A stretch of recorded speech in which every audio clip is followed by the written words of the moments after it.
here we are, back again. Alright, so today we're back. Splatoon. I know I said last week we were doing Pokemon, at least I think I did. But to be fair, I had completely forgotten about Splatoon having a Splatfest this week at the time.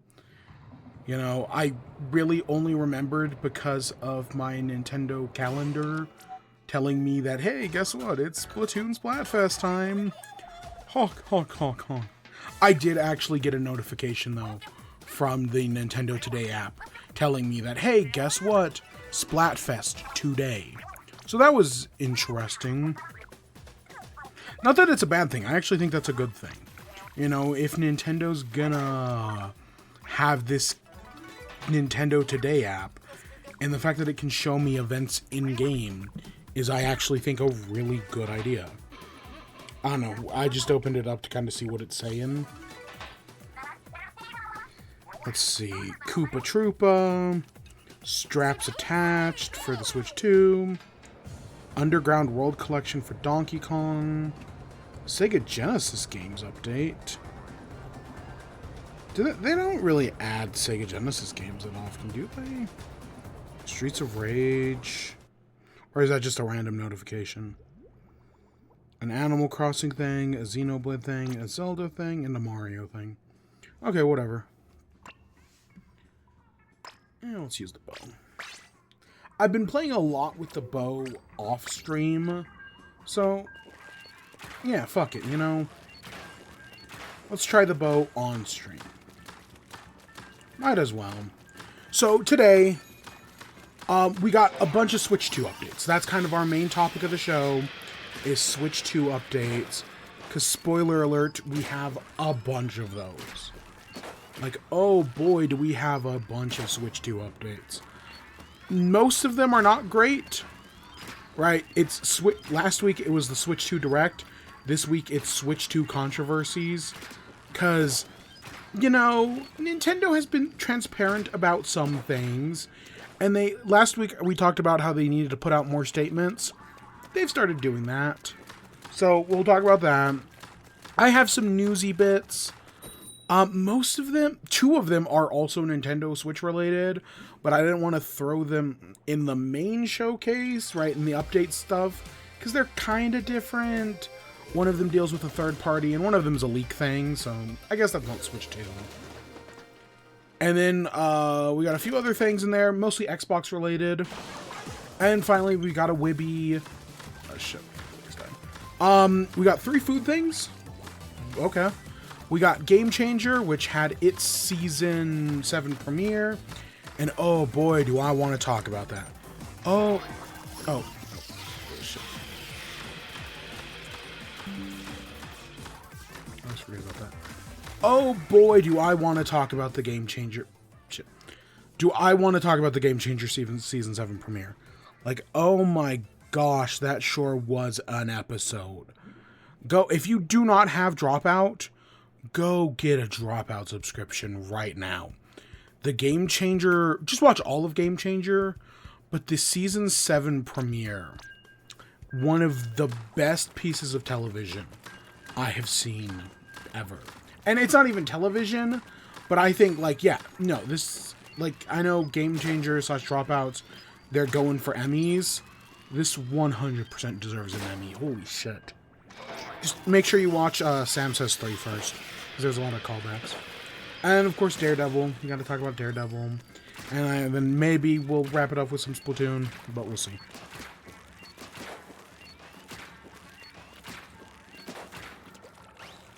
Alright, so I guess that takes us into the main thing. So, Switch 2 updates. Nintendo, last week, you know, we had the Switch 2 Direct, and we got some information, don't get me wrong. They gave us some stuff. Clearly, they left all the controversial stuff out of the presentation. Things like the price point and the game prices. And while, you know, I've made my effort to try to explain some of this stuff, I even uploaded a stream highlight on my YouTube for the first time in a long time. Just trying to explain how we got here with Switch 2 game prices. And have only like 6 people watched it? Yeah. Did they watch it to completion? No. But, you know, I still did it anyways, because I think it was important to say.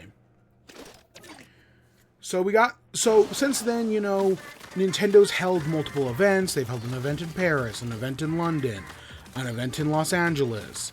I can't remember if the event in Dallas is this week or next week. But, right, they've held a bunch of Switch 2 events. Nintendo has started opening up, started revealing more information. Doug Bowser has started going on the press tour. He's given some interviews. He said some things, some of which are very controversial and echo past statements, which we will talk about. But, you know, he's tried to justify Mario Kart's price point. And, he said a few other things as well. So we got some of that. Just some minor updates, some, you know, little bits and pieces that we wanted to know about. We're going to have to talk about politics. Like you know, last week the Switch 2 pre-orders were delayed because of politics. I think that had happened by the time we had streamed last week. Well, yeah, that's got some updates, so we're going to have to talk about politics. And yeah, so it's a lot. So I guess let's just get right into it. I'm gonna try to do these in chronological order in which they happened, but some stories kept getting updates basically every day. So yeah, just be aware of that. So first things first, the Switch 2 enhanced games in their physical versions. So, you know, for certain games, Breath of the Wild, Tears of the Kingdom, Kirby and the Forgotten Lands, Metroid, Pokemon, there was this question, they have, you know, a physical edition that comes with the enhanced version. And what had been rumored at the time, this was on like Saturday or Sunday, was that the Switch 1 version, that basically, if you buy the Switch 2 version of, let's say, Breath of the Wild, you get the Switch 1 version of the game, and it comes with a download code for the Enhanced Edition. So instead of having, you know, the Enhanced Edition on the cartridge, it comes with a download code. So that was the news story on, like, again, Saturday, Sunday, Monday. Early on, that was what people were freaking out about. That it's not on the cartridge like you would think you know, if you're going to sell a Switch 2 version, you would think it would be on the cartridge. No, it's not on the cartridge. So people started freaking out about that one. And so, of course, people were wondering, like, oh, what's going on here? Why isn't it on the cartridge? And I want to say this started from Nintendo UK's, like something with Nintendo UK, but someone reached out to Nintendo UK for a statement. I don't have the statement here, but it basically disputed this. It said that no, the Enhanced Edition does include the update on the console, so that the cartridge will have both the standard edition and the enhanced on the cartridge. So, you know, no external download needed. Because that's the problem, is that, you know, while, yes, the eShop exists now, if we don't get a cartridge with the Enhanced Edition, eventually, theoretically, that Enhanced Edition will become lost. You know, not lost media, because, you know, if we have our way, everything's getting preserved, but not everything gets preserved, obviously.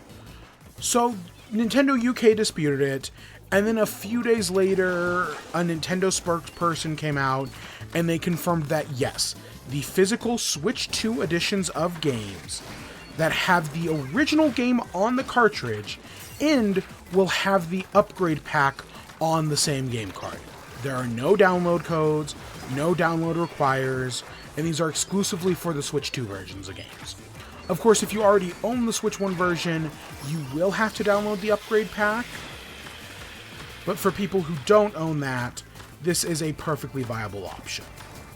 So, Nintendo officially came and cleared that up. Again, the Switch era is very much proving that misinformation spreads very easily, and this is just another example of misinformation being easily spread. So it seemed like, I think this came out on like Thursday? This came out, and it seemed like, okay, everything's good now. That's the end of the story, right? We found out that the upgrade pack is on the cartridge. you know, just another bit of information that, no, we know the truth. But then it came out that, let's say you buy Breath of the Wild, specifically Breath of the Wild. If you buy Breath of the Wild on Switch 2, it does not include the DLC. So normally, when companies release upgrade versions of games, they usually come with all the DLC. For example, when Horizon Zero Dawn re-released on PS5 in, October of last year, it came with the DLC. I can't remember, I don't think it was the Burning Isles, it might be the Burning Isles. Whatever it was, if you bought Horizon Zero Dawn Complete Edition, or, you know, PS5 upgrade, whatever it was called, it comes with all the DLC. That's not how Switch 2 is working. If you buy the Switch 2 version, which is $70, because it comes with an upgrade pass, you have to spend another $20 to get the DLC. Why Nintendo didn't just make this Breath of the Wild Definitive Edition, I have no idea.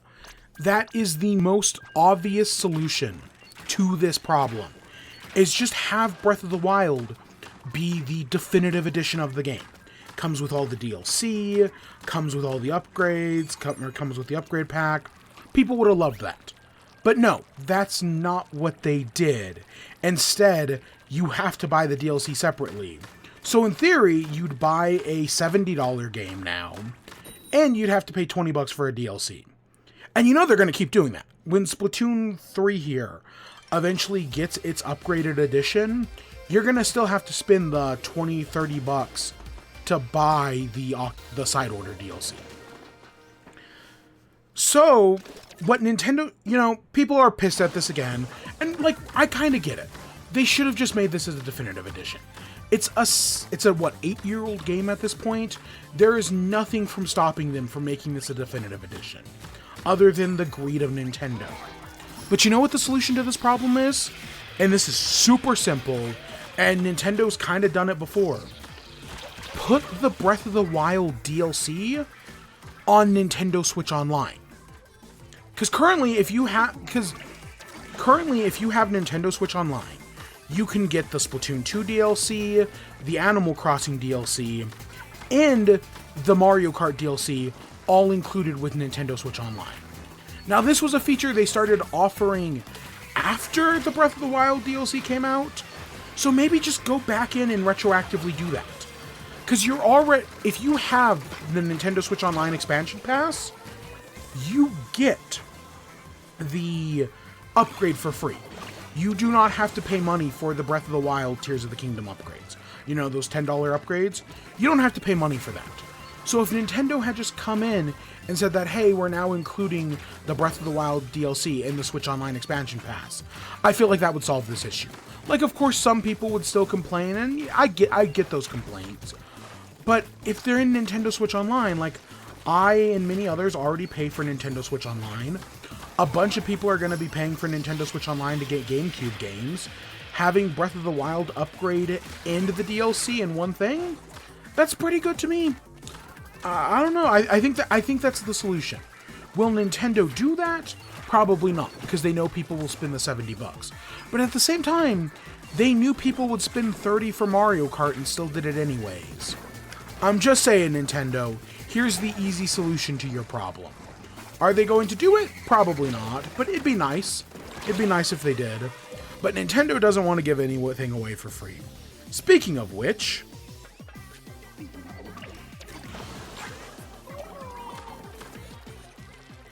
so we know about Switch 2 Welcome Tour. This is that pack-in game tech demo that, even though this looks like it should be a pack-in game, it should just come pre-installed on the system, so that way everyone can play it, you know, see all the new Switch 2 features, get a chance to test them out. Nintendo revealed in the Direct that no, you have to pay money for this. And we didn't know what it was going to cost. I think I had predicted last week that it was going to cost $10. Sure enough, Nintendo confirmed this week that Nintendo Switch 2 Welcome Tour costs $10. So already, this is something that people should not have to pay for. This is a tech demo You know, it's a welcome tour. Something to show off your console. To show people, hey, look at all these new cool features we have on the Switch 2. You know, PlayStation did this, and guess what? People love Astrobot's Playroom. And, you know, while I don't expect this to be Astrobot's Playroom levels of good, they could have done something good here. And nope, that's just not what they're doing. So, Bill Trinen was asked about this, and he basically said, there's more to Nintendo Switch 2 Welcome Tour than what we have currently seen. So he's saying, you know, there's more to this game. And this is one of those things, I know $10 doesn't seem like a lot, but if there is more here than just a tech demo, show us. Tell us. This isn't, nobody's going to buy this game. I don't care if you say, well, actually, there's some good stuff in here. Guess what? Nobody's going to take that gamble. I know it's $10. Oh, that's what, one Big Mac meal or whatever? Nobody's going to take that risk. And the worst part is, Nintendo fucking knows it. Because in that same interview with Bill Trinen, he said that $9.99 is not an exorbitant price for this game. Nintendo themselves know that, you know, they've budgeted this game in a way where while they're only charging $10 for it, they know that $10 is not a lot of price. And they are pushing that onto us, the consumer, that, oh, well, you're only paying $10, that's not much, when instead we should be foisting that onto Nintendo.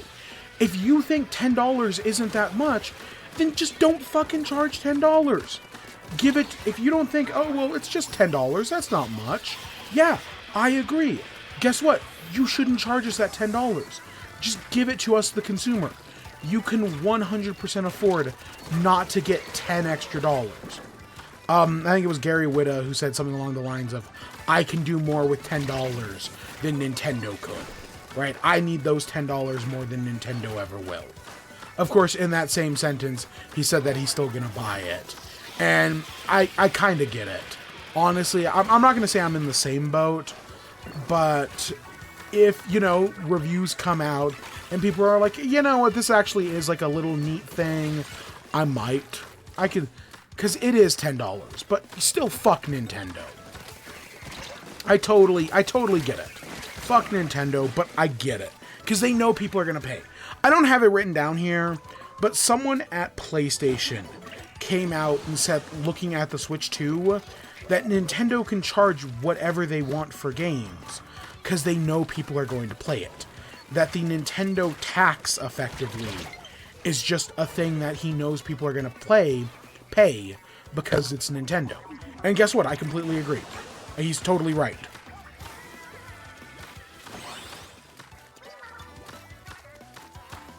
I don't remember who said that, but I know it was someone at PlayStation, or someone who either was at PlayStation or used to work for PlayStation. Now, Reggie Fils-Aimé, former, you know, COO, CFO, whatever his position was, at Nintendo of America, he came out, and while he didn't make a statement on Welcome Tour, right, he didn't say like, oh, Nintendo should be giving this for free or packing or whatever, he reposted an interview he did a few years ago where he talked about how Nintendo didn't want to include Wii Sports as a pack-in game. That in Japan, Nintendo actually charged money for Wii Sports, and it was Reggie who convinced Nintendo to include it as a pack-in game. And I think we talked about this last week. I think we talked about that exact same thing last week. But now Reggie has come in and been like, yep, I agree. You know, what I said holds true, that this probably should have been a pack-in thing. And it just shows that Doug Bowser just isn't standing up for, you know, people. That, you know, Doug Bowser clearly has some sort of say. Even if it's not much, he could have said something. Because nobody's going to buy this game. I mean, okay, some people obviously always are. But, you know, this is... I know people have been joking about this is, oh, the first ever game to sell 0 copies. And that, well, that's definitely not going to happen. I kind of get the joke. Ooh, okay, we're going to move on, but real quick, Pokemon card pack. It's that time of day. I just got the notification. Because, yeah, we started early today.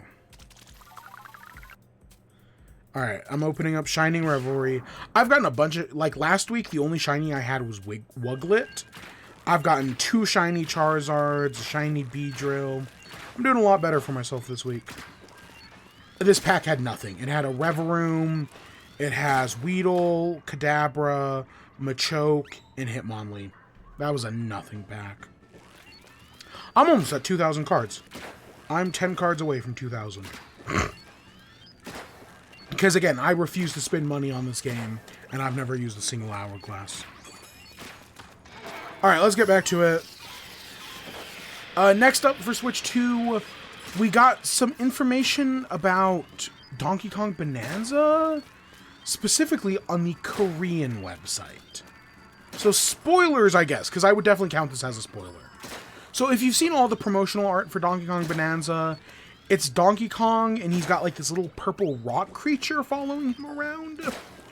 Well, I guess in the on the Korean website, they posted, you know, the same image of Donkey Kong and that little rock creature we've been seeing everywhere else, but this time, it's Pauline. Or, like, young Pauline, or Pauline's child, or something like that.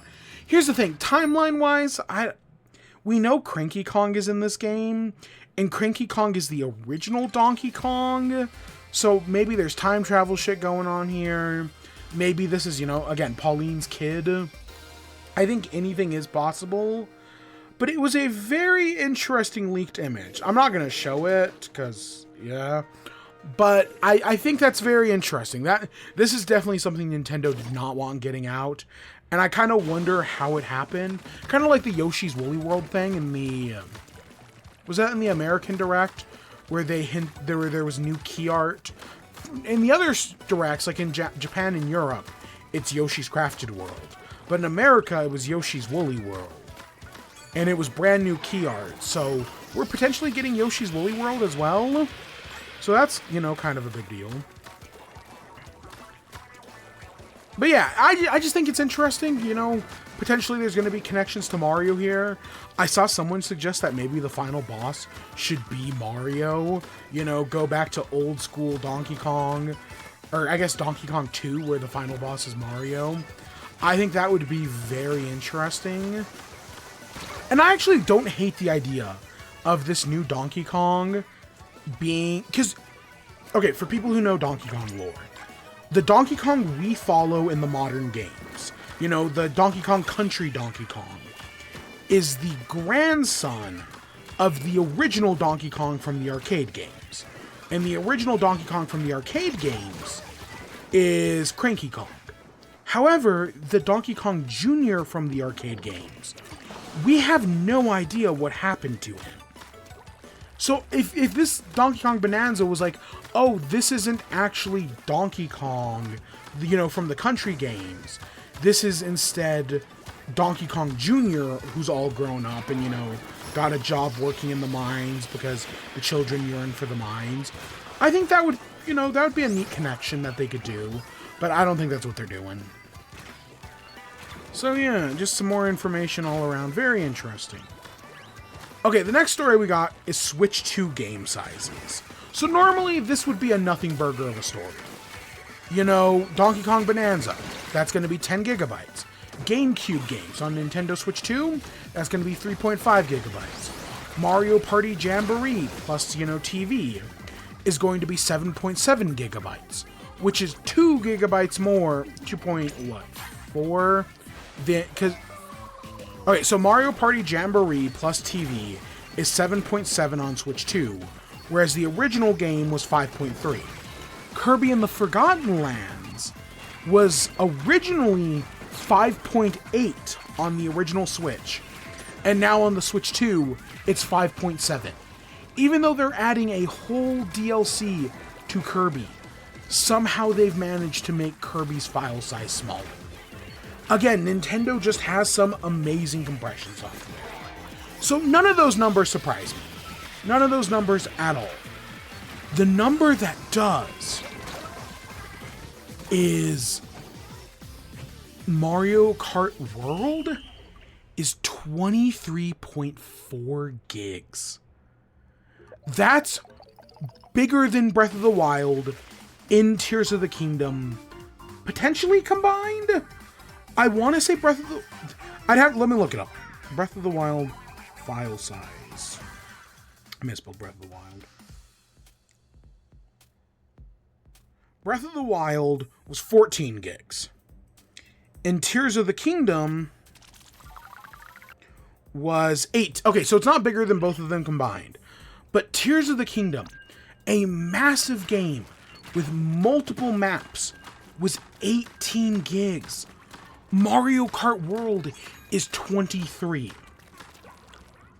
You know, and the next story we talk about, Doug Bowser is going to say that Mario Kart World justifies its price.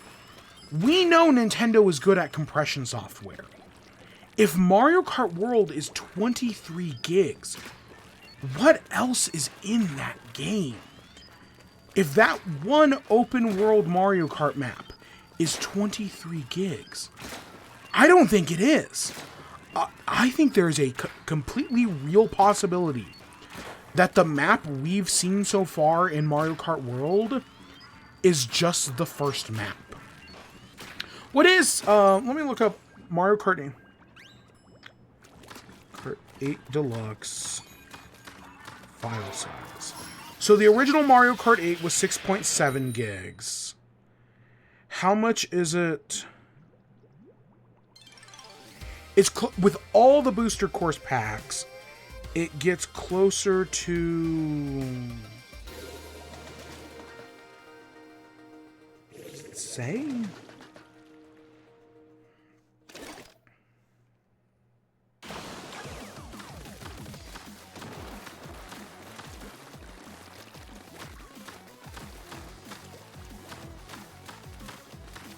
It looks like it's closer to 9 gigs. So Mario Kart 8 with 96 tracks is closer to 9. It's like almost 10 gigs. It's like 9.9. Maybe. If this number isn't wrong. What the fuck is in this game? If this game is 23 gigs with Nintendo compression software, which is godly, what is in this game? Because it can't just be an open world. Right?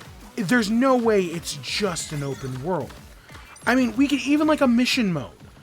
I don't see how just adding a mission mode gets us over Tears of the Kingdom's 20 or 18. I think it is totally possible. And this might be setting myself up for bad hype. This might be me overhyping things. I think it's totally possible there's another island. That we've just seen Island 1. Because if they're, Nintendo's considering this a premium game, a deluxe game with a deluxe price tag. Maybe there's another world here. Maybe there is so much more in this game that we just haven't even seen yet. I don't know. I don't want to confirm anything, obviously. I mean, literally anything is possible. This could just be it. I just find that 23 gigabyte file size wild. It's so much higher than anything. Let me check one more real quick. Xenoblade Chronicles X file size.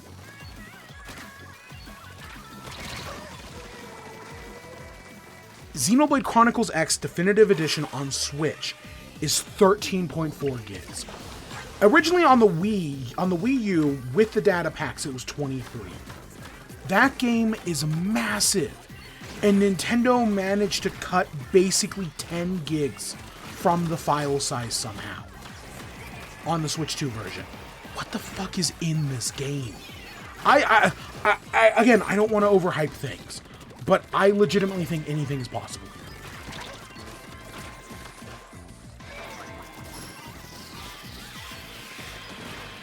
I know I'm overhyping it. It's going to be interesting to see that Mario Kart Direct on, Thursday? Alright, next up, we got Doug Bowser. Doug Bowser's, been making the interview circuit, trying to cover his bases. Nintendo's in a PR shitstorm right now. So, they're going to bring out Doug Bowser and maybe he'll solve the problem. Yeah, right.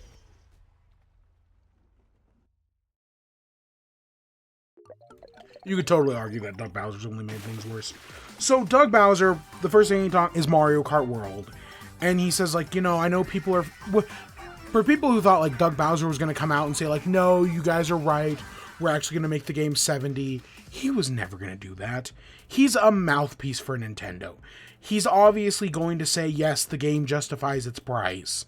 And that's what he said. We don't know how the game justifies its price, and obviously he's not going to tell us anything. But he said the game justifies its price.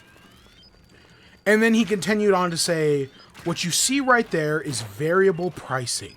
We'll look at each game. Really look at the development that's gone into the game.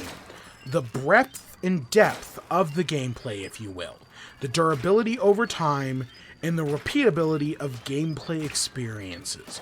Those are all factors, and there's many more that go into consideration of what is the right price point for games. So I think you can anticipate that there will be variable pricing, and we haven't set a benchmark. So what he's saying is that each Nintendo Switch 2 game, and technically this has kind of been true on Switch as well, they will do variable pricing. So that, you know, Mario Kart they view as a premium game, like Tears of the Kingdom, and they're charging more for it. As consumers, we talked about this last week, we see it as a $20 price increase, but because all games are going up by $10, Nintendo only considers this a $10 price increase. Again, it's complicated, but that's just kind of how it goes, sadly. Fuck Nintendo for doing it anyways. But so he says variable pricing. Now, the important thing with variable pricing is that, well, yes, he's saying Mario Kart 8 will cost more. That also means that, in theory, some games will cost less. Now, this is where Nintendo also fucking struggles. Because, you know, they'll release Luigi's Mansion 2 HD, a barely improved port of a $40 3DS game that was almost 10 years old at the time, and they will charge a full $60 for it. That's not variable pricing, Nintendo.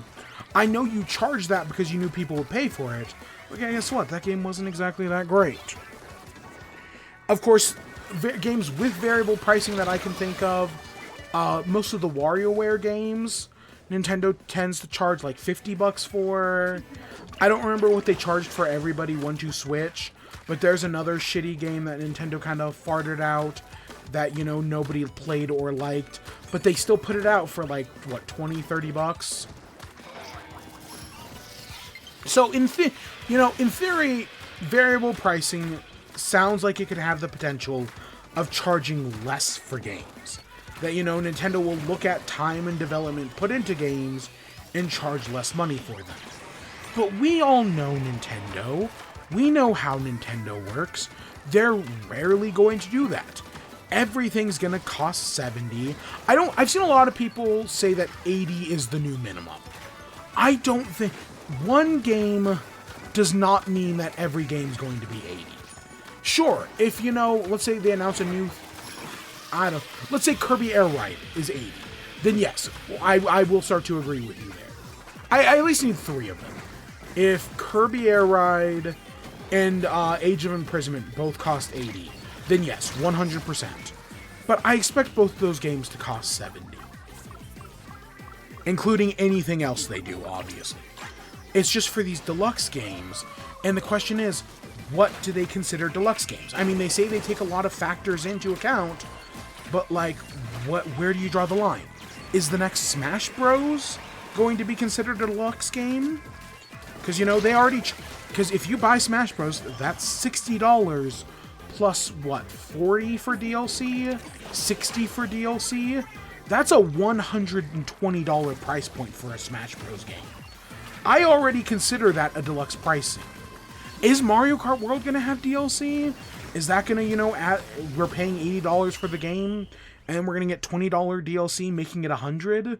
Is that where we're going? We don't entirely know. And that's kind of the worst part of it all, is that Nintendo's very vague, very shoddy about everything. They make their weird Nintendo decisions. The $60 myth still exists. God, we really need it. I really should have just set aside time today to watch that, but we got so much other shit to talk about, we just don't have time.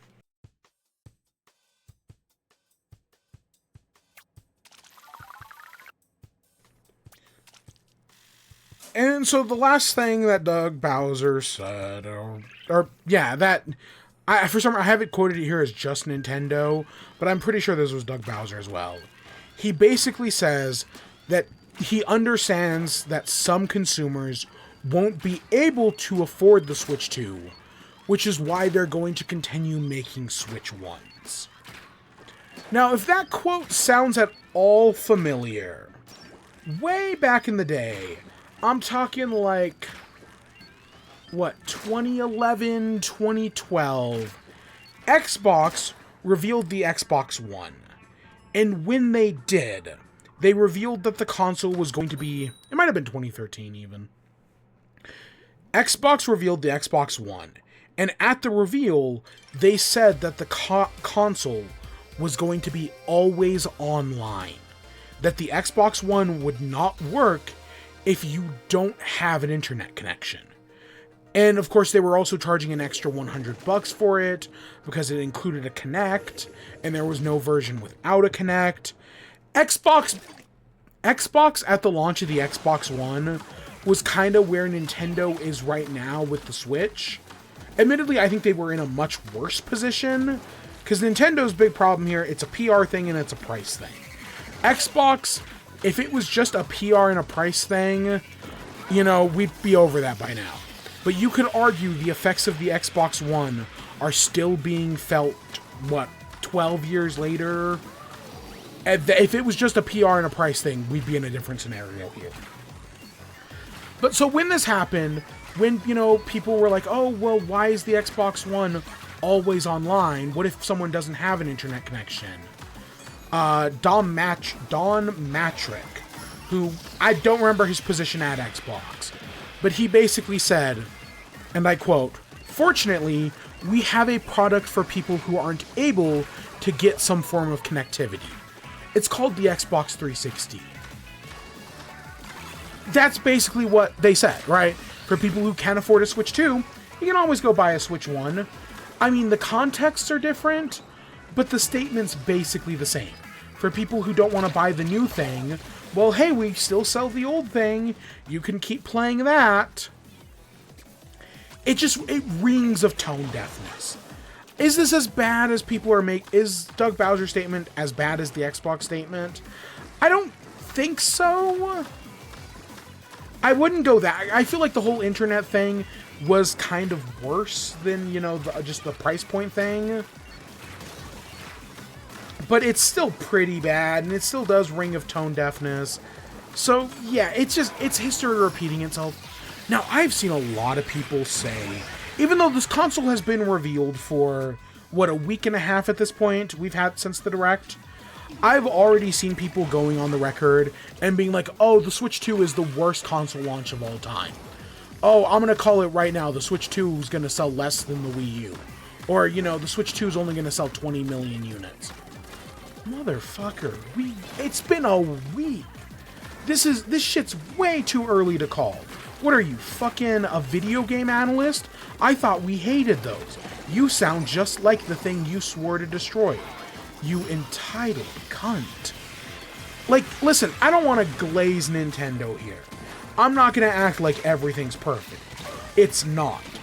But to say the Switch 2 is already doomed, that it's the worst console launch of all time, like, what the fuck are you talking about? Like, I'd still say things like the Sega Saturn and the PS3 are still way worse than this. And that PS3's was all about price. And guess what? They fixed that shit by lowering the price and getting the console to work. I'd say that's way worse. And don't even get me started on the Sega Saturn and its whole Walmart debacle. Like, oh my gosh, no, some people are just, I get it. Nintendo fanboys are whiny cunts who are gluttons that would not be satisfied with all the riches of heaven. I know that. I've been here before. I've done that before. But like, oh my God. This is just bringing out the worst in people. Like, the only thing that could make this worse is if they had showed off a new Pokemon game. Because, oh my God. I know that we have a Pokemon game coming up, but we already knew about that one. That's a whole different thing.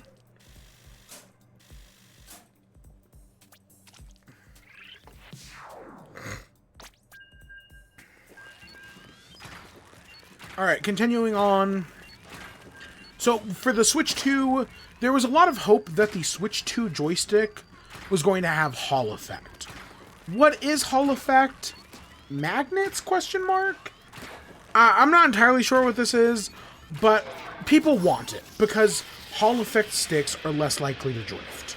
At least that's the report.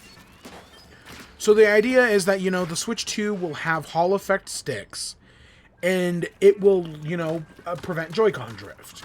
At least that's the idea anyways. So Nintendo, there had been all these rumors that it was going to have Hall Effect. There were all these different rumors, and Nintendo came out this week and were like, no, the Switch 2 does not have Hall Effect sticks. That Nintendo has gone back in and basically redesigned the joystick. So in theory, that means things are going to work better. In theory, Nintendo's going to come in with their new joystick, and this will not have the same drifting issue. Because I want to be clear here. People act like Hall Effect's like the miracle thing that fixes this issue. It's not. It prevents it a lot more. But it's not some sort of like miracle thing that people are making it described as, from what I have been told. Again, I just know this is magnets and shit. And I may be Violent J?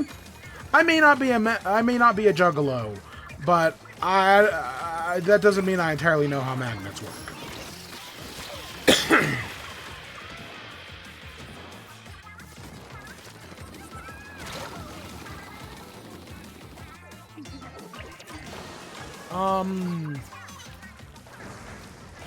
So this doesn't have Hall Effect. I've already, of course, seen people freaking out. I'm not going to give Nintendo the benefit of the doubt, but maybe it does work. Maybe it does work. They have no goodwill to stand on. That's why obviously everybody's mad at them. But maybe it's good this time. They haven't, admittedly, I don't think they've mentioned the Pro Controller. I doubt it. I know I'm one of the only people to have drift on a Pro Controller. But trust me, it can happen. It happened to mine. But I doubt the Pro Controller has it either. Next up on things Nintendo confirmed weren't going to be in the Switch 2. Oh, nice. The Switch 2 eShop will not have music. People love the Wii Shop music.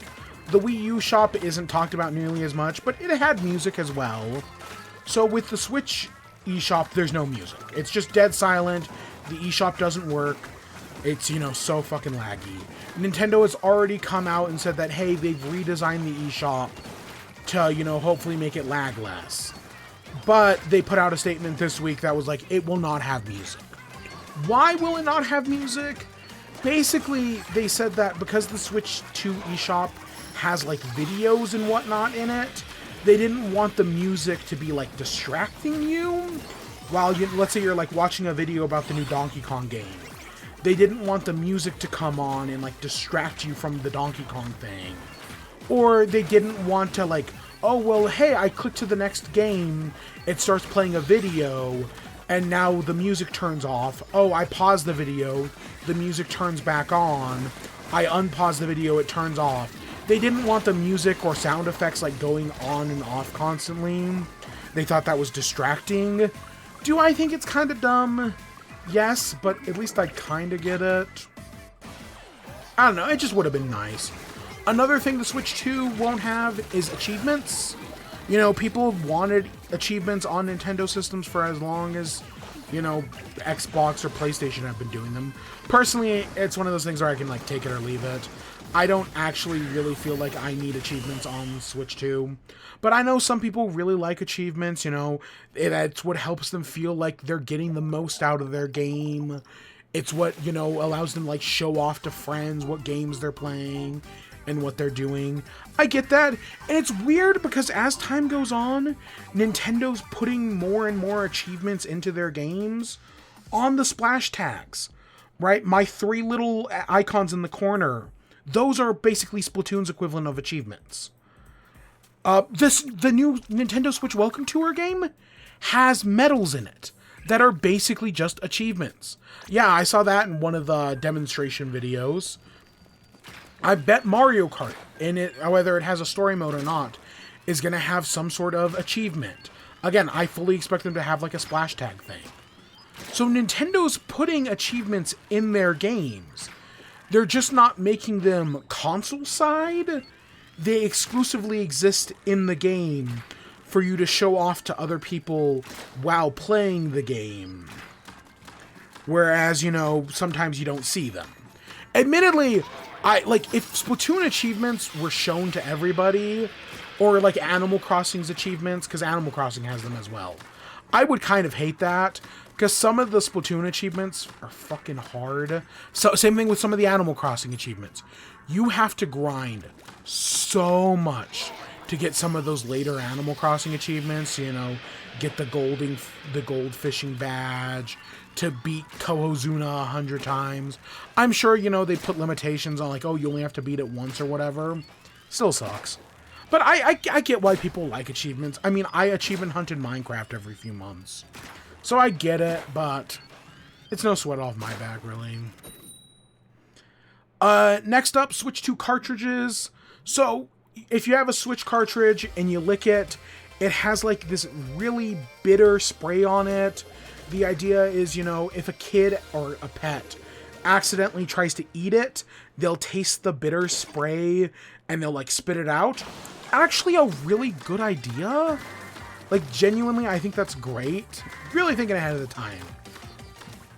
But Nintendo confirmed that, hey, guess what? That bitter toxin. Again, it's not poisonous. It's just bitter. That will be back on Switch 2. They didn't say if it's going to have like a new flavor or not. You know, this last time we got chemical waste. This time we're going to get uranium sloth or whatever. You know, they didn't confirm that we're getting a new flavor. But yeah, it's obviously going to be back. It makes sense. I get why Nintendo's doing it. That in no way surprises me. Next up, the Switch 2 GameCube controller. So the Switch 2 is going to have a GameCube controller. It's interesting because they've made some changes to... So obviously it has like the home button, the capture button. They've added a ZL button as well as a game chat button. I'm glad they added a ZL button. Admittedly, it's not like... You would think like, oh, well, they're adding a ZL button to the GameCube controller. It's just going to be an inverse of the R button that already exists there. No, it's a little tiny little button like what if you've ever used the N64 controller that they re-released. It has like a tiny little ZL button as well. And instead of just, you know, making a full button, it's just a tiny little button. But basically, what people are freaking out about is none of that stuff. That stuff's all good, actually. On Nintendo's website, it says that the GameCube controller will only work with GameCube Online games. So if you're playing Nintendo Switch Online GameCube, that is the only way you'll be able to use the GameCube controller. Like, let's say, you know, you're using the GameCube controller, you put in Smash Bros. In theory, that means Smash, you know, because you can play Smash Bros. With a GameCube controller. In theory, it won't work. At least that's what people are trying to extrapolate from this. I'll be honest, I don't believe this one. This may be what Nintendo is saying on their website, but I fully expect that no, you can use the GameCube controller, because I guess Nintendo's website also says that the N64 controller can't be used with other games, but if you try to use the N64 controller with other games, it will work perfectly fine.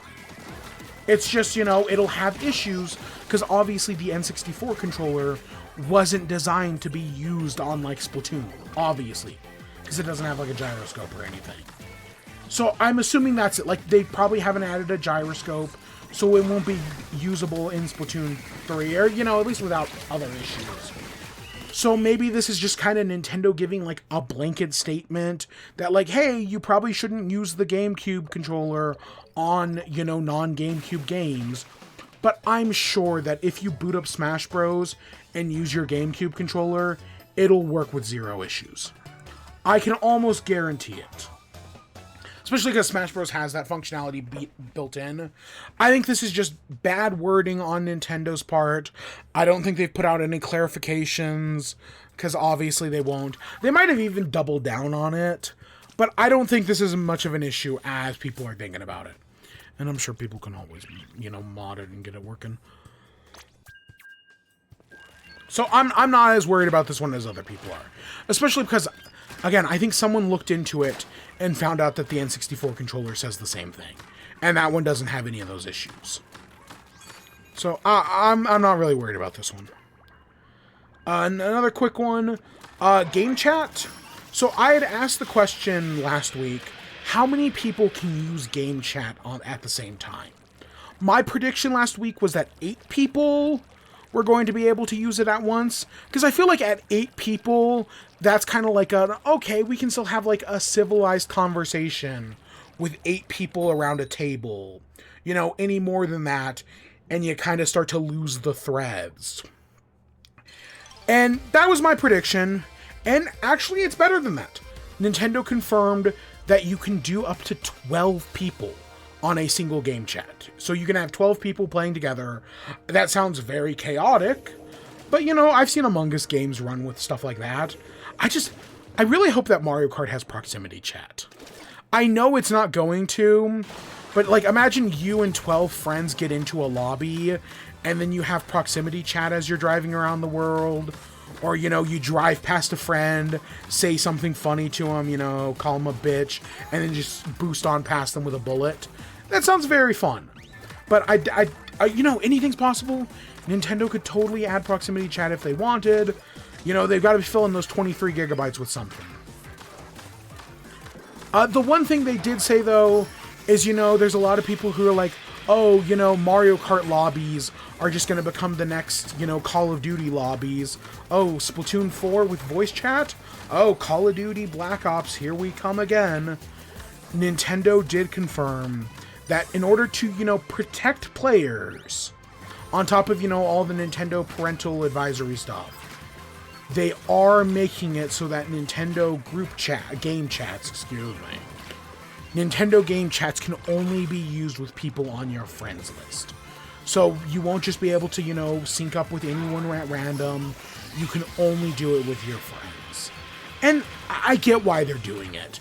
I mean, Xbox has had to put in so many, you know, bans and whatnot, so many rules, just to make sure people don't, you know, basically people don't go on Xbox Live and just start telling everybody the N-word anymore. Like, Xbox has fought a losing battle for many years, so Nintendo being like, nope, we're not even gonna fight the battle, you can just only do it with friends. I get it. Makes perfect sense. It's not, you know, perfect, because I think there's an element that would be cool there. But I get it. I get it. I'm not mad about this one at all. Of course, it won't bother me either way, because, you know, that would assume I'd have to make friends, and I don't got any of those. Ha ha ha ha. I really need to get some crying emotes. Alright, and our last story for Switch 2 updates is Trump. So, last we had talked on Liberation Day, the same day as the Switch 2 Direct, Trump announced all these tariffs. It was Nintendo produces a good chunk of their Switches in Vietnam, and Trump announced like a 46% tariff on Vietnamese imports. And as a result, Nintendo delayed Switch 2 pre-orders while they reassess things. So that's what had happened, okay? So immediately after, you know, Trump's Liberation Day, the economy started to tank. You know, the Dow Jones, the S&P 500, some of the other, you know, important market indicators that do or don't matter, you know, it depends on who you ask. Those all started falling. And then on Monday, some guy named Walter Bloomberg, who is probably a bot account, totally honest, you know, just some blue check mark on Twitter, posted that Trump was announcing a 90-day delay to the tariffs. That he was going to push them off for 90 days to, you know, give time to negotiate. So when that happened, you know, when that tweet started spreading around, people started to freak out and the economy started to recover. Or at least, you know, the Dow, the S&P, you know, things started to get better. And then, of course, eventually people realized that, oh, that tweet's completely fake. And basically all that growth that was done that day completely wiped out. We basically ended the day where we started. And of course, Trump was asked about this whole delay thing, and he said, no, it's not going to happen. We're not going to do a delay. I stand by my tariffs. Yeah, little bitch boy Trump, who is, you know, the biggest bitch, the biggest orange bitch, he folded like 2 days later. 2 days later, he's announced that, yes, that 90-day delay, he's going to be doing that. Except for in China. In China, he's going to be bumping the tariffs up to what? 125%, 150%. I think he might have increased it like twice at this point. But yeah, Trump, that big rectangular bitch, chickened out like we all expected him to. I'm honestly surprised he lasted as long as he did. But yeah, clear, you know, since then the economy's basically in like the span of a week, Trump wiped out a year of economic growth. And now things are not even recovering, because we're still probably going into a recession one way or another. We're still probably going into a recession one way or another. But we've at least, you know, this is, you know how in the Terminator movies, when they destroyed the Skynet prototype, they think like, oh, well, we've prevented the apocalypse. But no, they actually only slowed things down by a few years. That's what Trump basically did here. You know, he's trying to destroy the economy. This 90-day delay, you know, it slowed things down, but, you know, Judgment Day will still come. So, of course, that immediately came to a question, oh, what's happening with the Switch? What's going to go on with the Switch? Before this had even happened, by the way, Switch 2 pre-orders in Canada were also delayed. My guess as to why they did it, obviously, is that Nintendo was worried that people in America were going to go to Canadian websites and pre-order a Canadian Switch and then, you know, basically smuggle it across the border. Which, to be fair, I did joke with somebody about that.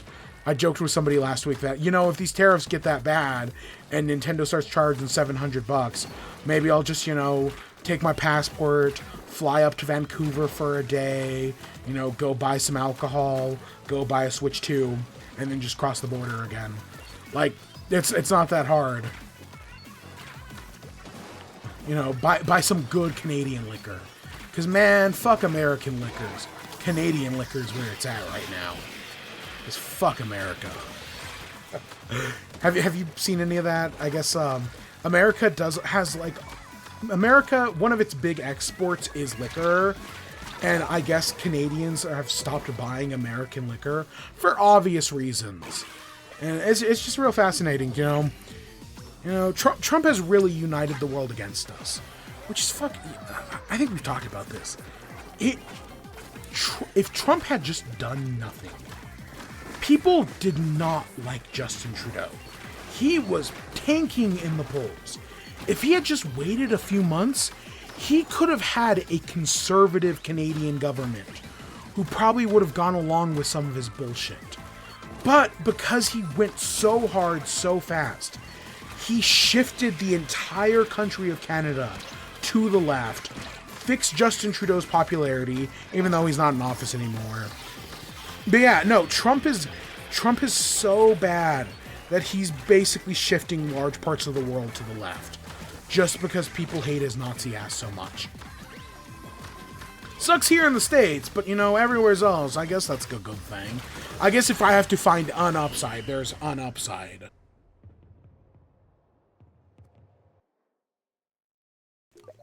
But where does that leave us? So presumably Nintendo, you know, they've got 90 days. That's like July 8th or something like that, until they have, you know, until the tariffs go back into effect. In theory, that means that Nintendo can, you know, start bringing Switches into the US.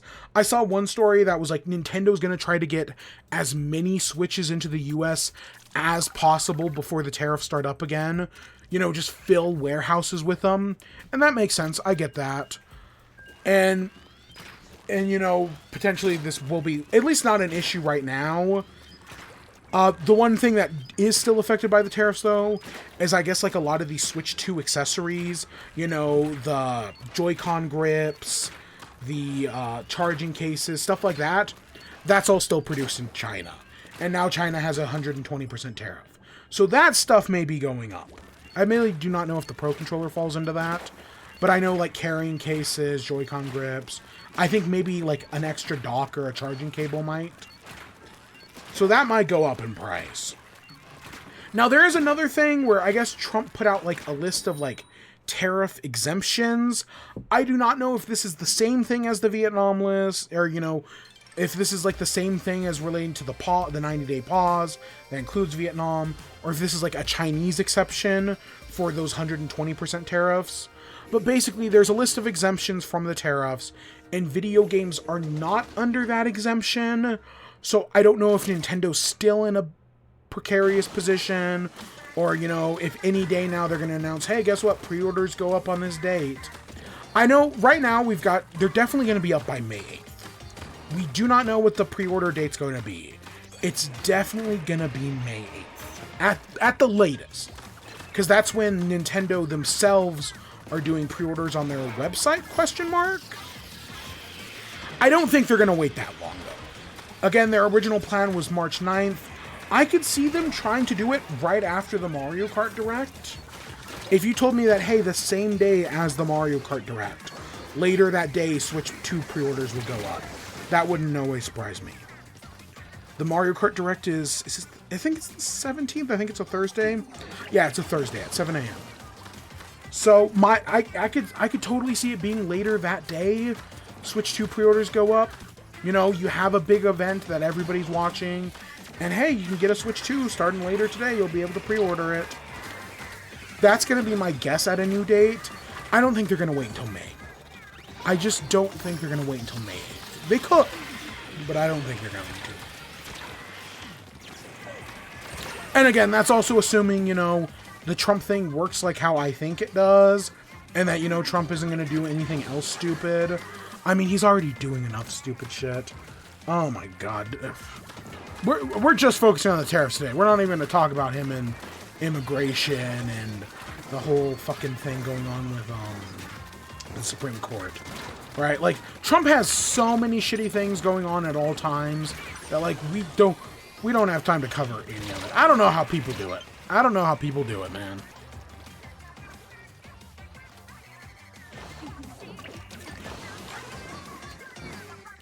There's not anymore. So that's all my Switch 2 updates. Again, there's a lot, and I feel like there's going to be more every week.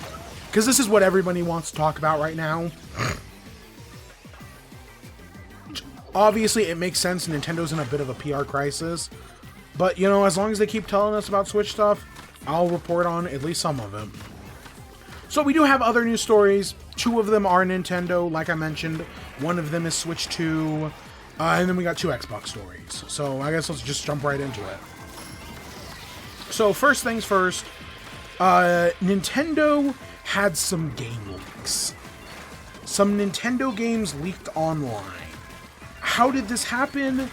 Basically, from my understanding, someone bought a used Nintendo Switch developer kit, and on that Switch developer's kit, it had a bunch of games, or prototypes, you know, dev builds. Because if you get a Switch 2 dev kit, you are not allowed to sell it, right? You have to give that back to Nintendo in theory. But, you know, they make their way around. They always do.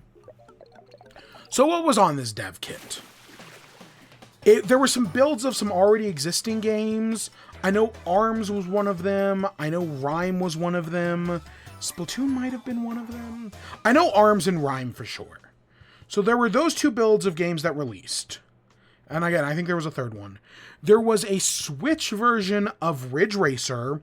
Now, this was most likely made in like 2017. So these builds are like 7 or 8 years old at this point. But there was a Switch version of Ridge Racer. There is footage of this. I'm obviously not going to like show it or link it because Nintendo's probably taking some of it down. But you can go find it online. So they were, I think it's Ridge Racer 8, if I remember correctly. If you need to go looking for it. But yeah, so some of that got leaked. Give me a second.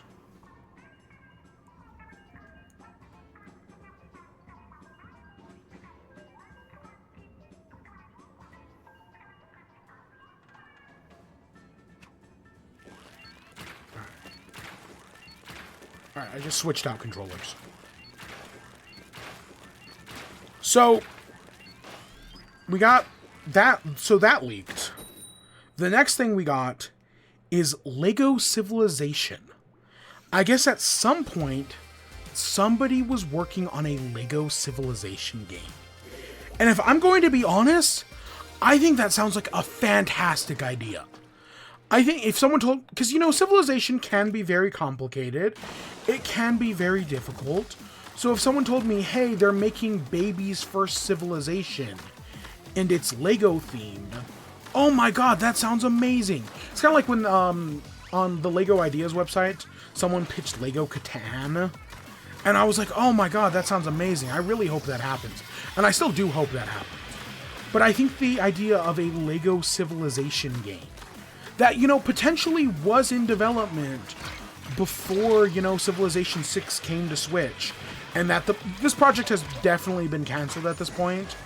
But they might have been working on a Lego Civilization game before Civ 6 came to Switch. And that sounds great. I honestly think the idea of a Lego Civilization game is a great idea, and I really do wish that had happened. And of course, the final thing, the one everybody actually cares about, Retro Studios. So, Retro Studios released Donkey Kong Country Tropical Freeze in 2014. And then they've gone, 11 years now without a new game. We know they must have been working on something during those 11 years. And over the years, there have been many rumors. Back in like 2017, there was a rumor. It was probably later than 2017. At some point, there was a rumor of a Star Fox racing game that Retro was working on. There's been other rumors. So we know Retro has definitely been working on something. Probably multiple projects. Before, of course, Metroid Prime 4. But we've never really known what until now. They were working on a project called Harmony. And the basic idea is that you were this little red-headed fairy girl. And you had these different, like, beasts? These different, like, monsters that you could mount. And they would interact with the world differently. So you have, like, this giant green monster that, you know, you could rummage around in. Stands on 2 legs. Presumably, you know, you would use it to, like, beat stuff up and probably move blocks and whatnot. There's, like, some fairy ones. There's, like, some more traditional fairy ones. There's a whole demo you can look up online. But what happened, allegedly, is that this game was in development hell. That, you know, Retro had the idea for it, but they didn't really know what to do with it, and the game's development was just a mess. And yes, this is basically 100% gotten canceled. It was probably canceled in 2017, because from what it sounds like, most of these builds came from 2017, so they all probably got canceled in 2017, or, you know, something along those lines. But yeah, the story, as, you know, has been reiterated, because potentially this has been talked about before, is that, yeah, this game was in development hell. Retro just couldn't find a way to make it interesting, couldn't find a way to make it fun, and that's what happened to it. And yeah, this doesn't surprise me at all, but there's something I find cathartic about it, that finally we know something that Retro was working on. I hope one day we find out about that Star Fox thing, because that is something I am still interested in. Same thing with that. Remember that when Retro gave Reggie on his retirement, they gave him a robot, and people were like, oh, is Retro working on a robot game of some sort? And then they never talked about it again.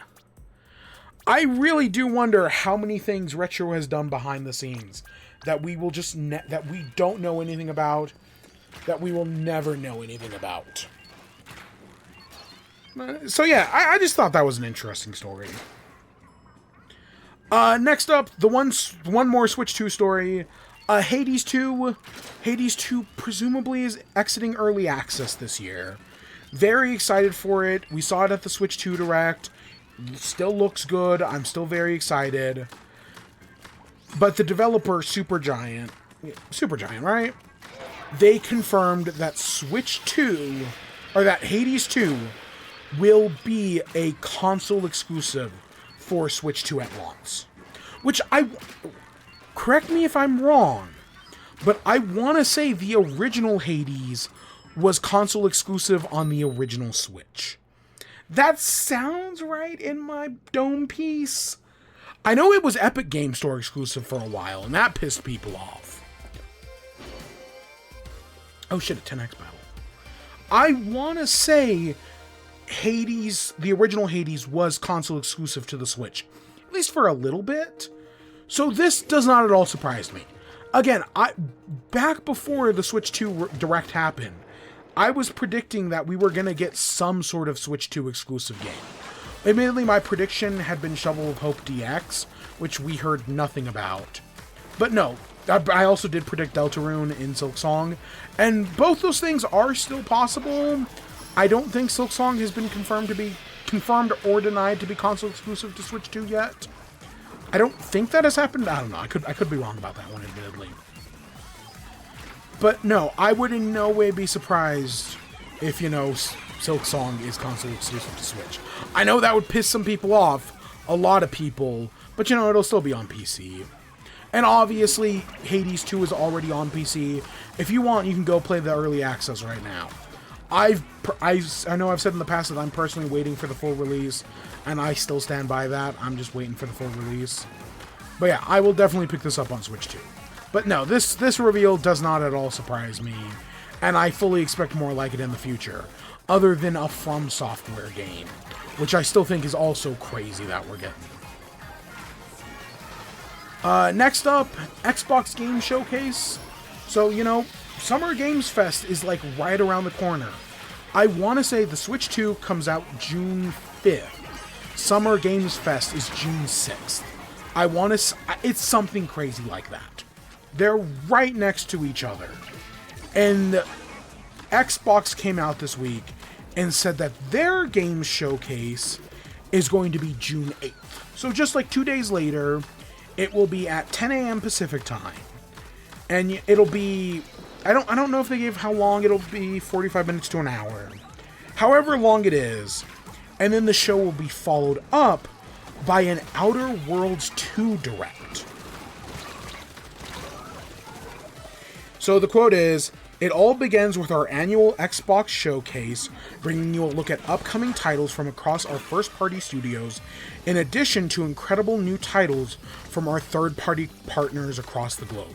This year, the show will be digital only." I actually think that's a good thing. "Our live stream will bring you everything you need to know about what's next for Xbox, no matter where you are in the world. Immediately following the showcase, the Outer Worlds 2 Direct will bring you inside the walls of Obsidian Entertainment, revealing new gameplay, details, and developer insights straight from the people making the sequel to the award-winning first-person sci-fi RPG." Yeah, it makes sense. I mean, Obsidian put out a new game earlier this year, and we're potentially getting a second game from them later this year, which sounds wild. I liked the first Outer Worlds. It's not as good as the Outer Wilds, but it still is very good. I really do like some of its elements. I know some people don't like it because it's not enough, it's not enough like New Vegas or whatever. I think it was fine. I enjoyed my time with it well enough. But yeah, that's the Xbox showcase. No, that really surprises me. Going to 10x battle, which is good. Yeah. It does kind of tell me, though, that, no, The Outer Worlds 2 will be a bigger game. That it's not just that there will, you know, if they're put... Because last year, I think they put a bunch of focus into Starfield. Maybe that was 2 years ago now. Admittedly, I'm not going to keep track of some of these things. But remember, they did the main direct, and then afterwards they did Starfield.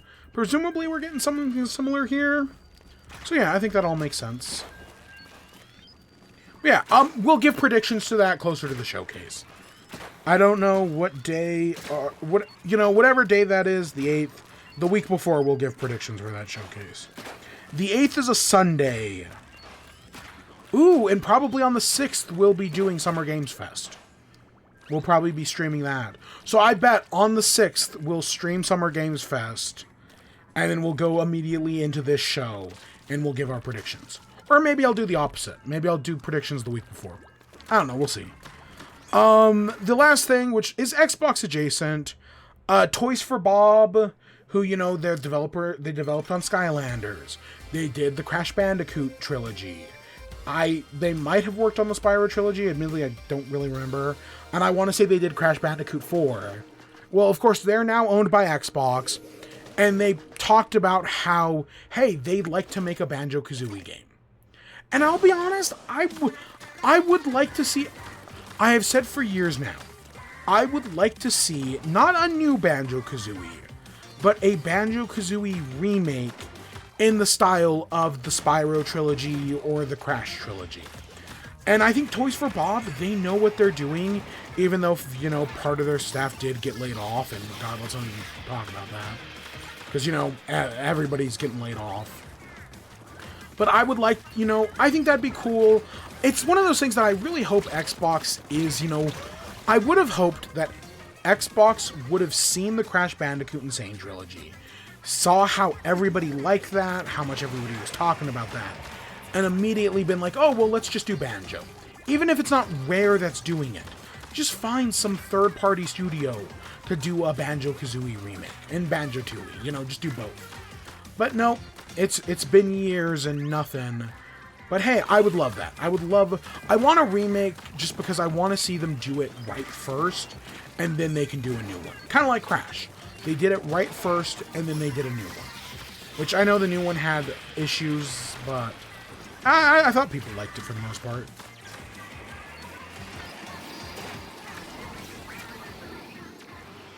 Of course, Toys for Bob did tease that, hey, they are working on a new...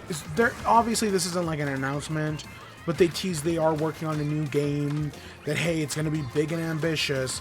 As long as it sticks to their style, I don't know. They've earned some trust from me. I have liked some of the stuff they've done. I admittedly don't want a new Skylanders, even though I have admittedly been a big fan of Skylanders. I don't need a new one of those. I don't... And, you know, a new Spyro or a new Crash, that'd be cool, but I don't need it. I don't need it. I'd like to see them do something new. Make their own IP that kind of does what they know how to do. That'd be neat. And yeah, that's all my news. It wasn't, you know, the Switch 2 is just dominating the conversation right now. Next up, WIBE. We got 3 food things. Krispy Kreme, Jack in the Box, and Wendy's. We got a lot of dessert stuff this week. I know donuts are breakfast, not desserts, but they're kind of dessert-ish. You know, they've got a lot of sugar. So we got 3 dessert things this week. And then we got Game Changer and Daredevil. And yeah, that should hopefully take us to the rest of the show. We'll see. Alright, so first food thing, Krispy Kreme. Every once in a while, they'll do like, hey, for a few days, we have some special glazed donuts. So in the past, they've done like, hey, it's Krispy Kreme with a chocolate glazed donut. Only available for like one weekend, and then, you know, they don't do it again. Or if they do it like a year or 2 later. The last time I think we talked about them, potentially with that chocolate donut thing, I had tried to go to my local Krispy Kreme to get those chocolate glazed donuts, just because I was curious. They're not chocolate glazed donuts. It's the glaze is chocolate flavor. They're, you know, plain donuts, but chocolate glaze. I don't know. It seemed interesting. My local one wasn't selling it. You know, whenever you see those like, hey, check out this new, check out the new tacos from Taco Bell, only at participating locations. Yeah, my Krispy Kreme wasn't one of those participating locations. But they had announced this week, or last week, so this was, the 3rd through the 6th, that they were doing Fruity Pebbles milk glaze. So they're plain donuts, but the glaze is Fruity Pebbles milk. So it's basically Fruity Pebbles flavored. I don't know why. They could have just said Fruity Pebbles flavored, and I think everyone still would have gotten it. But I was like, oh yeah, that sounds interesting. So, I saw the coupon where it's like, hey, get a dozen donuts for $5. And, it includes this Fruity Pebbles glaze. And I was like, oh, let's see if the local one's doing it. Oh, they are? Yeah, sure, I guess why not? And yeah, they tasted like Fruity Pebbles. Of course, as of me, talking here on stream, you can no longer get these. These were available for like 3-4 days only. Basically just a weekend. But I was like, yeah, that sounds interesting. And yeah, I did like them. Admittedly, I do really like Fruity Pebbles. I don't want to say they're like an underrated or overrated cereal. I think they're like probably properly rated. I do like me some Fruity Pebbles. I really like Fruity Pebbles Rice Krispie treats. You take the marshmallow and you put them with the Rice Krispies. Fruity Pebbles also works really well like that, where, you mix them with the marshmallows. It's very high in sugar, obviously. And that's kind of my problem with Rice Krispie treats. It's just so much fucking sugar. It messes with your teeth. But these donuts, not bad at all. I would recommend them, but you can't get them right now. So that kind of sucks. But yeah, they weren't bad at all. I liked them, but I like Fruity Pebbles. So admittedly, I'm a little biased, but they're good. I tried to get out of the way there, I just couldn't. So that was the first thing I tried. The next thing I tried, Jack in the Box. So because Jack in the Box, they kind of loosely associate themselves with weed. Not like Chiba Hut, but they're kind of like, oh, we do the weed stuff in name only, right? We do did you get the munchies at 11 p.m. at night? Hey, come to Jack in the Box. We'll get you 2 tacos for $1. That was kind of their brand. That was kind of their branding for a few years. I think they've gone away from that nowadays, for the most part. Mainly because they're just so fucking expensive. Honestly, I made a joke earlier about how you can get a Big Mac combo for $10. A single burger at Jack in the Box costs like $10 nowadays. They used to be the cheap burger place. And now they're one of the more expensive ones. No combo, nothing. Just the burger is like $10 or $11. They're expensive. They're big. They have like a Big Mac equivalent that I think is closer to like 13. And that's not a combo. That's just a burger. It's fucking ridiculous. And it's not like they've rebranded themselves as like high-end burgers or anything like that. No, they're still Jack in the Box. They're just charging a lot more. But okay, so they usually for $4.20, they do a Pineapple Express shake. Obviously, it's a pineapple shake based around the movie. This year, they're doing a pink Pineapple Express shake. So it's strawberry and pineapple. At least I think it's supposed to be strawberry. I had it. Yeah, have you ever had like one of those like strawberry and banana shakes before? Imagine like a strawberry and banana shake, but strawberry and pineapple. I'll be honest, I know I've said before I'm allergic to strawberry, and so that probably put me off of it in some ways. Not that it was like gonna kill me, it's not like a fatal allergy or anything, but it did make me throw up. I was like thinking back on it, I got like a thing stuck in my throat and I threw up that night, and that was the same. Oh my god. Because, like, I had it, and I was, like, trying to, like, cough it out. And it came out, but it didn't come out alone. God, this TMI. But, yeah, no, I guess I did. Because, yeah, okay. I'm getting way too much into this. Point is, I didn't really care for this. I know I'm kind of biased against it. But, I gave it a shot. I was kind of hopeful for it. But it just didn't really do it for me. They also... So they also added a bunch of new stuff that day. Nashville hot popcorn chicken, mozzarella sticks, a pink pineapple express drink. All of that was sold out. Or maybe they just weren't serving it at the time. The only thing of the new things they would let me order was this shake. Nothing else. I wanted to try the mozzarella sticks. Nope, they wouldn't even let me. They just didn't have any. They were sold out. Not entirely sure. But I didn't get to try those. But yeah, if you're into if the idea of a strawberry pineapple shake appeals to you, yeah, go for it. But for me, it didn't really do it for me. It just says pink pineapple flavor. Again, I'd compare it to strawberry. And then the last food thing I have, so Wendy's, last year for the SpongeBob collab, they did a Frosty Swirl with pineapple. And then a few weeks ago, they did a Girl Scout, Thin Mint Swirl. Both I actually kind of liked. So Wendy's is going big into these Frosty Swirls. They've added 3 new flavors: brownie, strawberry, and caramel. And then in a few weeks, they're going to be adding Oreo, and it'll have Oreo pieces mixed in. And then there's 2 others as well. I can't remember what the other 2 are. But I was like, oh, that sounds good. So when I went to Wendy's, I was like, oh yeah, let me try the brownie one. Because I obviously didn't try all 3. God, again, I've been talking all day about how too much sugar. That would have been so much fucking sugar. Oh my god, 3 Frosties, could you imagine? So I got a vanilla Frosty with the brownie mix-in. And yeah, I liked it.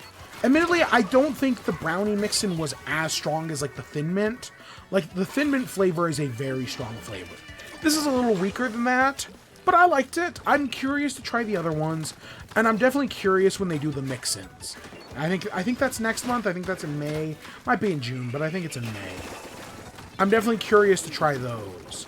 But yeah, I like how they do the swirls. I definitely sometimes when you get these things, I feel like they don't give you enough condiments, enough of the sauce. And I feel like they give you a decent amount. I admittedly wish it was mixed a little better, because I feel like a lot of it ends up on the sides. But, you can just kind of scoop that off.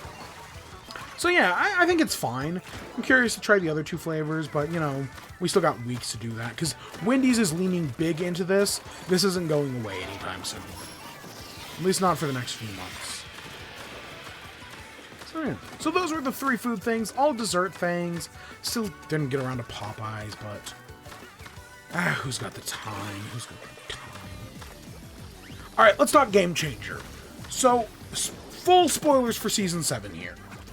So, Game Changer is the show on Dropout. Its own subscription model. Formerly College Humor. If you do not have a Dropout subscription, it is one of the best investments you can make in, streaming services right now. Especially because the price is going up here in a few weeks. But if you buy it right now, you can be locked in at that lower price point. They're not, how when Netflix raises their prices, the price goes up for everybody? Not Dropout. Price only increases for new members. For already existing members, you get to keep your lower price. Go get a Dropout subscription. It is I have gotten my money's worth and then some. It is so good. And the best show I can recommend is Game Changer. So Game Changer is a game show, for those who don't know, where the game changes every show. So one season they did oh, this week it's Simon Says. Do whatever Sam says, but the situations get crazier and more riskier as time goes on. Another episode they did a musical one, where they were doing karaoke, but all the songs were made up. There was one where they had a heart monitors on them. And if their heart monitor went above 20, above resting, they didn't get points. They did an escape room. They did a rage room or whatever it was. They did Beat the Buzzer, which was a scavenger hunt sort of thing. It's good production, super entertaining, some fantastic comedians. And Season 7 premiered. So what Season 7 is... So a year ago, when they did Season 6, they did Sam Says. And, it was all these crazy scenarios by the contestants. And after recording that episode, they got a dossier that had 15 tasks in it that they had a year to complete. And the tasks and the results are so wild. They do so many... some of them seem simple. Like, oh, who's the coolest celebrity photo you can get? You know, here's a giant cardboard cutout of Sam. What's the craziest place you can take it? Hey, what's the wackiest custom license plate you can get? Like, it's all... Like, it seems simple. But, you know, these are professional comedians who have been given a full year and, you know, some money to do what they want with it. And just the way they take it, it goes wild. There are so many twists and turns. Things that people have wanted in the show for a long time. Good reveals, good twists, good callbacks. If you're gonna watch the Season 7 premiere, make sure you watch Sam Says. If you don't really remember Sam Says 3 that much, go watch Sam Says 3 again. There are so many callbacks, so many funny bits, good ideas. I know I just said full spoilers ahead. I actually don't think I want to give away that many twists because they are so good. I'll give away one. So one of the prompts is the standee. They have a Sam standee. What's the craziest place they can get it to? The prompt is, what is the most remote place you can bring the standee? Vic interprets it as the most remote, so she gets it in a room with like 200 TV remotes. Obvious, a fun answer that she somehow lost points for. Completely disagree with that one. Jacob, it takes it to an old abandoned mining town with only a single person living there, so I guess it's not abandoned. But takes it to this old mining town with one person, and they put it hundreds of feet below the ground, where it's just in this old abandoned mine for presumably the rest of time. And then finally, Lou met somebody who worked as, I want to say, a chef in Antarctica, and mailed it to him. So the Sam standee is currently in Antarctica, where it still is presumably to this day. And that's just a simple prompt of, hey, what's the remote place you can get the standee? And of course, I do agree with people when they said, like, Lou shouldn't have gotten that point, because the prompt was to bring it to them, and he just mailed it. Like, I kind of agree that, you know, Lou shouldn't have gotten as many points, and Vic definitely should have gotten one there, and that Jacob should have won that one. But, you know, regardless, it's still a very interesting, very entertaining episode. It's like an hour long.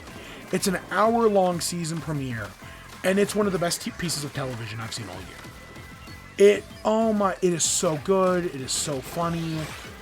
I was blown away by it. I've watched it multiple times, or at least, you know, I actively watched it at least once, and I've had it playing in the background multiple times. It is so good. So, highest of recommendations. I was thoroughly impressed with it. Game Changer just gets the job done every time. And they say, and like, it's like, how do you top this?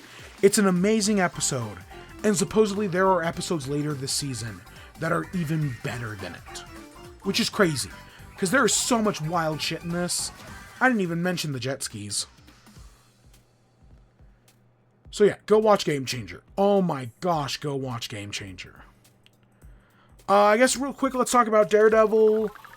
Daredevil Born Again also had a very good episode this week. So we're seeing the tension rise. You know, Bullseye has a confrontation with Matt, and we see him escape prison this one. Spoiler alert. Yep, full spoiler alert for the episode. Heather and Matt, their relationship is kind of falling apart. Yeah, Heather and Matt, their relationship is kind of falling apart. Because, you know, she doesn't like Daredevil. She's totally anti-vigilante. Meanwhile, he's trying to defend Daredevil, but obviously can't admit he's Daredevil. And she gets, because, you know, she almost died last episode.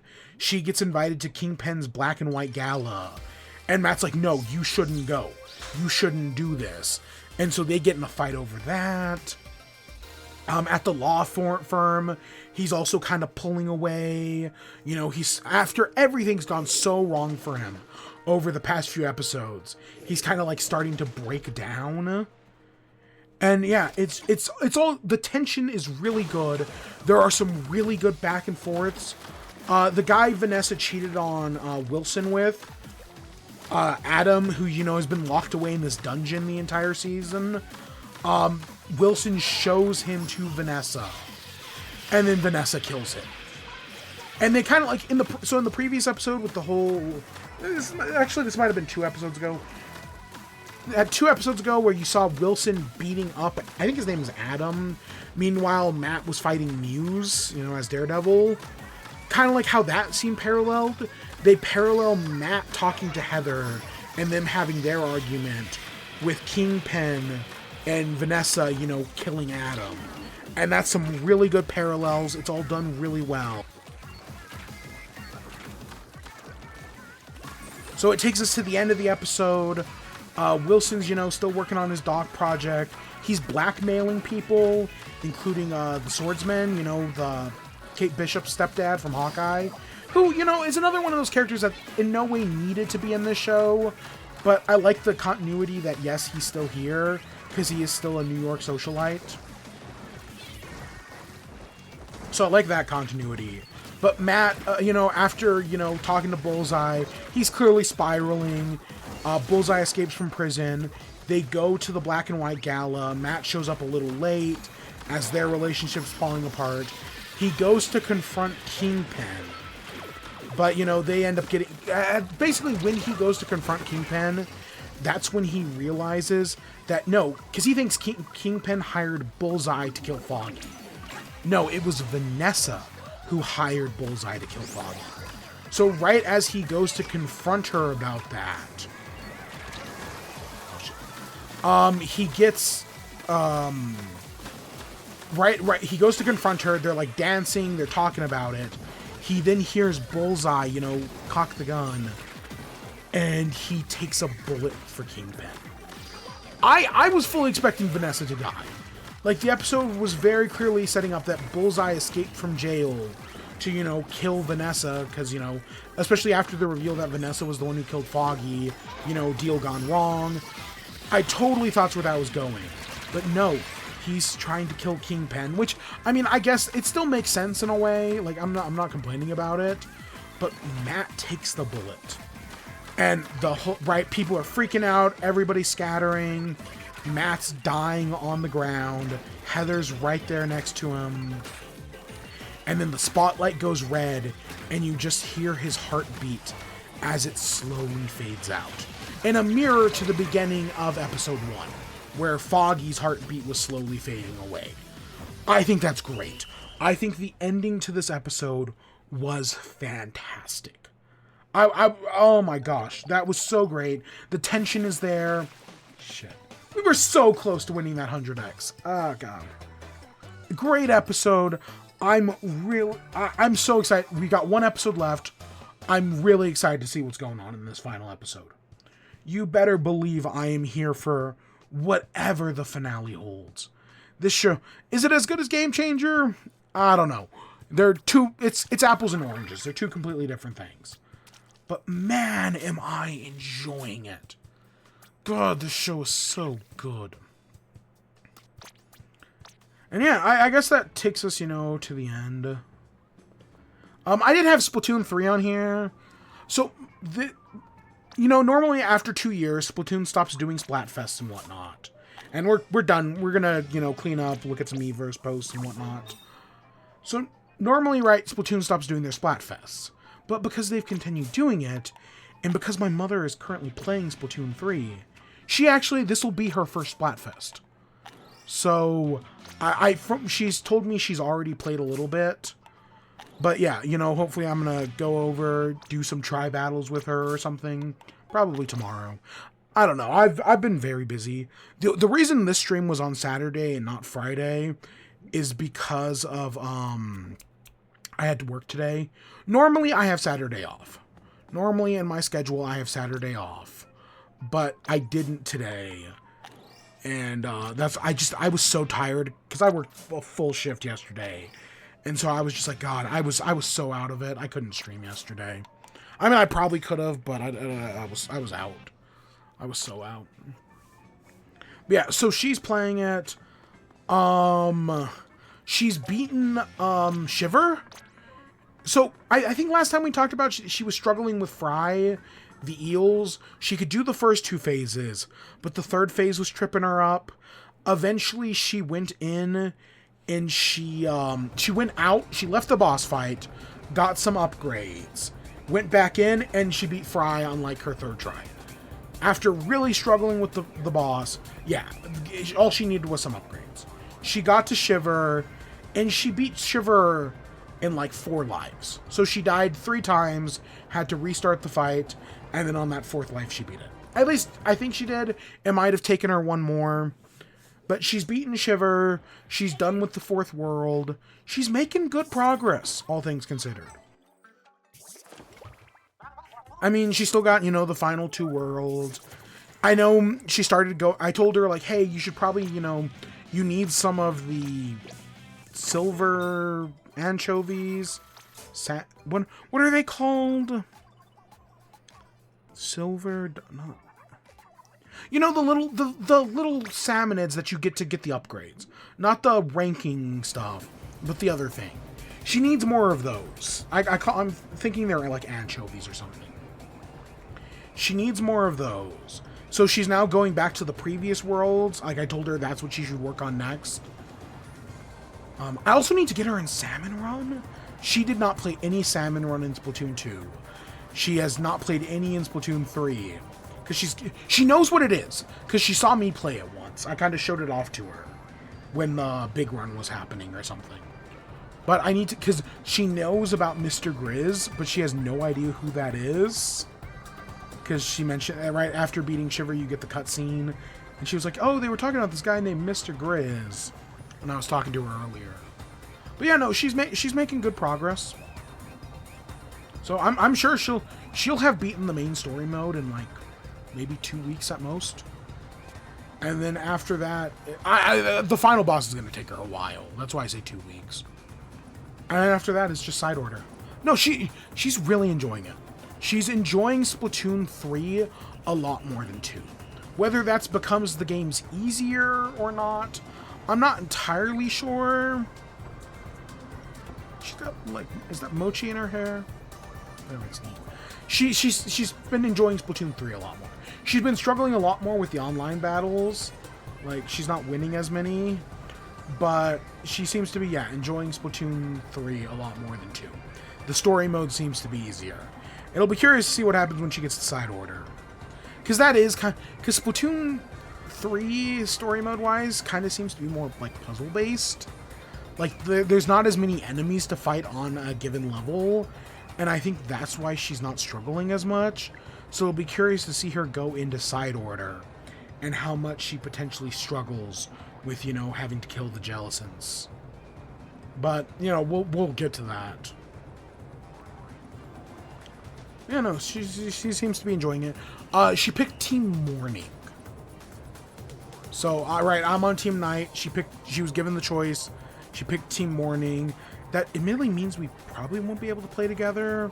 But either way, I've told her, like, I'm going to go over tomorrow and I'm going to teach her how to do try battles. Because she already knows how to do normal things. You know what I just remembered? We should go to the other ones. Because don't they have Easter outfits as well? I don't know. Let's go do that and let's, end off. But yeah, no, she's enjoying the game. I'm sure I'll have more updates next week. And yeah, I guess that takes us to the outro. Yeah, that's just their normal outfits, but in different colors.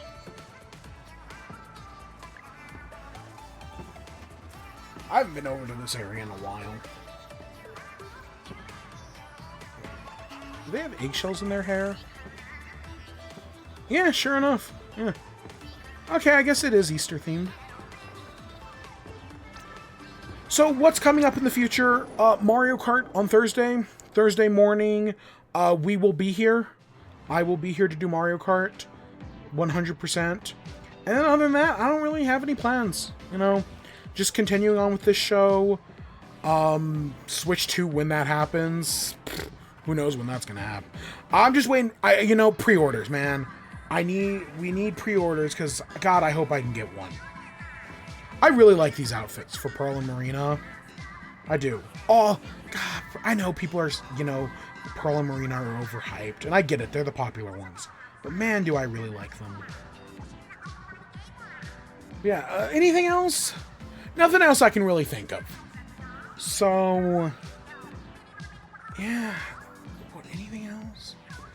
We'll be back with more of this. Switch 2 when that happens. But for now, I think that's where we end off. So, I hope you all enjoyed. Stay tuned for more. Till next time. Peace.